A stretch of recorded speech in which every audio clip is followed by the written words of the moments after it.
L'ours affamé. Une histoire de Sylvie Ozary-Luton et Michael Derulieu.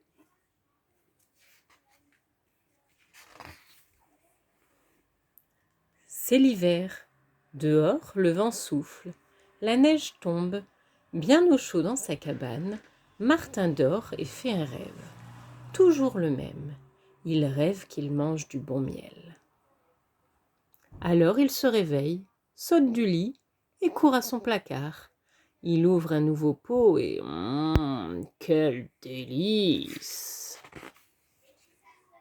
Repu et heureux, il se rendort. Ainsi passent les jours et les nuits dans sa cabane sous la neige. Mais un soir, Martin vide le dernier pot de miel. Il est très ennuyé. Il n'a plus rien à manger. « Madame Souris, crie-t-il. Madame Souris passe le nez par la porte. « Eh bien, monsieur Ours, vous en faites du raffut. Que se passe-t-il ?»« Figurez-vous que j'ai déjà mangé toutes mes provisions. Savez-vous si c'est bientôt le printemps ?» demande Martin. « Le printemps viendra dans 2 mois, répond Madame Souris. « 2 mois ?» répète Martin, abasourdi. « Mais que vais-je manger d'ici là ?» Madame Souris se met immédiatement au fourneau. Quelques minutes plus tard, elle apporte une minuscule assiette contenant une crêpe encore plus minuscule. « Tenez, mangez vite, et vous pourrez vous rendormir, dit-elle. Martin mange sa crêpe, puis il se remet au lit. Il ferme les yeux, il se tourne, il se retourne. Impossible de se rendormir. Il met son oreiller sur sa tête, il compte les abeilles, mais c'est toujours pareil. Allons bon, il n'a plus qu'à se relever et appeler sa voisine, encore une fois.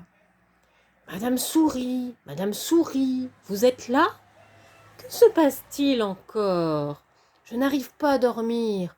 Pouvez-vous me faire une tisane ?»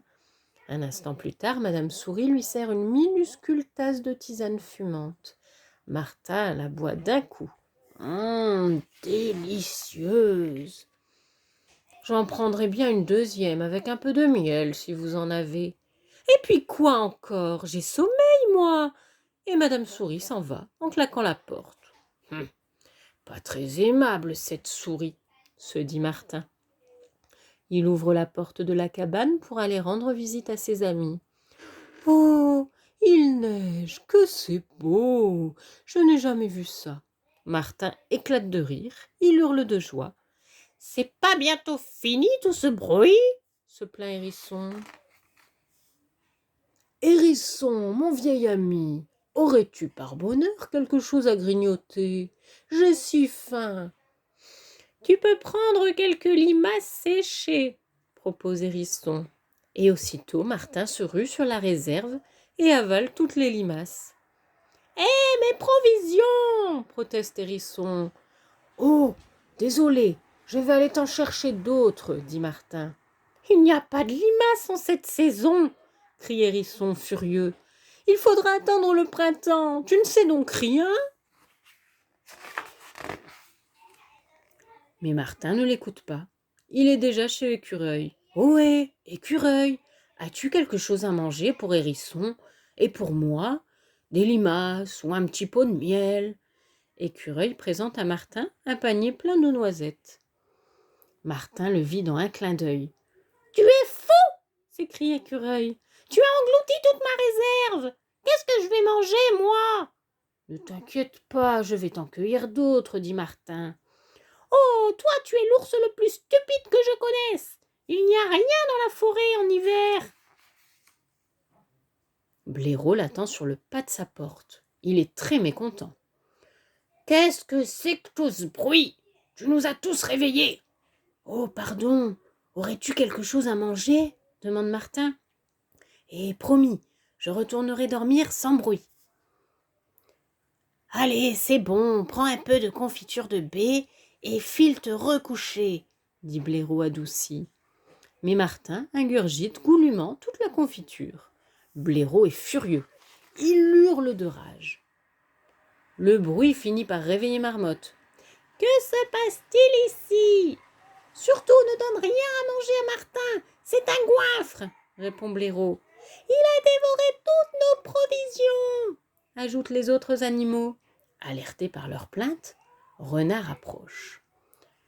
Quelle chance de vous trouver tous éveillés! Attention, les amis, attention! Je suis venu vous avertir.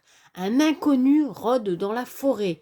Il porte un grand sac. C'est probablement un voleur. Oh, un voleur? Répond Marmotte effrayée. De toute façon, nous n'avons plus rien à manger. Martin a tout dévoré, dit Écureuil. La peur s'empare des animaux. Voilà Martin qui arrive tout penaud. Aussitôt, les animaux l'informent de la situation.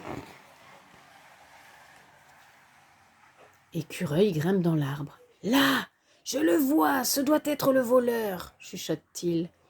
Il s'approche de la maison de Martin. Il entre. Comment? Il ose s'introduire chez moi? Quel culot! Méfie-toi, Martin, il est peut-être dangereux, dit Blaireau. Serrés les uns contre les autres, les animaux avancent vers la cabane de Martin. La porte est entrebâillée. Écureuil risque un œil à l'intérieur. Mais, Martin, c'est ta maman. Il regarde à son tour. Maman, c'est toi qui nous as fait si peur. Je me suis réveillée parce que j'avais faim. Alors j'ai préparé mon gâteau préféré et j'ai pensé que tu avais peut-être faim, toi aussi. Tu es la plus merveilleuse des mamans, dit Martin. Et il ajoute un peu gêné. Justement, j'ai mangé toutes mes provisions et aussi celles de mes voisins. Dans mon sac, il y a de quoi nourrir tout le monde jusqu'au printemps, le rassure maman ours. Les animaux se lèchent les babines. Martin, le gros gourmand, se sert 2 grosses parts de gâteau. « Tu n'oublies rien ?» lui rappelle sa maman, l'œil sévère. « Oh, si, je vais partager avec mes amis, promet maman. » Martin, la bouche pleine. Et les voilà tous réunis, qui mangent avec appétit. Mais tout à coup, Marmotte bâille et demande « Je peux dormir ici ?»